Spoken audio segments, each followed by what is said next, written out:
कहानी है एक योद्धा की जिसका नाम पुष्पा था। पुष्पा गांव में अपने माँ के साथ रहता था।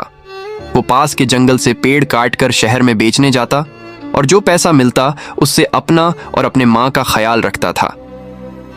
एक दिन पुष्पा जंगल में कुल्हाड़ी से पेड़ काट ही रहा था कि अचानक आसमान से एक जोरदार आवाज आती है, धड़ाम। पूरा जंगल हिल जाता है, पेड़ पत्ते उड़ने लगते हैं। पुष्पा डर के मारे झाड़ियों में छुप जाता है। तभी एक अजीब सा स्पेस यान जमीन पर उतरता है। उसके दरवाजे से धुआं निकलता है और उसमें से बाहर आता है सूखा लकड़ा। लेकिन यह कोई आम लकड़ी नहीं थी। यह थी अंतरिक्ष से आई एक जिंदा बोलने वाली लकड़ी जो एक योद्धा थी और उसका मिशन था धरती के जंगलों की रक्षा करना। पुष्पा डरते डरते उसके पास गया और बोला, तू कौन है रे? सूखा लकड़ा बोला, मैं हूं तुनतुन, जंगलों का रक्षक। मैं उन जगहों पर जाता हूं जहां पेड़ पौधों को खतरा होता है और तुमने तो पूरा जंगल ही काट डाला है। पुष्पा ने सिर झुका लिया और बोला, मैं मजबूर था, माँ बीमार है, काम और कोई नहीं, बस इसी से रोटी मिलती है।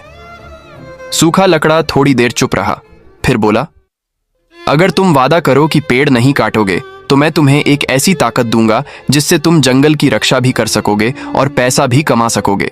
पुष्पा ने पूछा, कैसी ताकत? तभी सूखा लकड़ा अपनी लंबी टहनी को घुमाता है और एक बीज निकालता है जो चमक रहा होता है। यह है जीवन बीज। जहां भी तुम इसे बोओगे वहां कुछ ही मिनटों में फलदार पेड़ उगाएंगे जो तुम्हें फल देंगे, लकड़ी भी देंगे, पर बिना काटे, बिना नुकसान के। पुष्पा को बात समझ आ जाती है। वो वादा करता है कि अब से वो पेड़ नहीं काटेगा बल्कि लगाएगा। अगले ही दिन से पुष्पा गांव में और जंगल में पेड़ लगाने लगता है।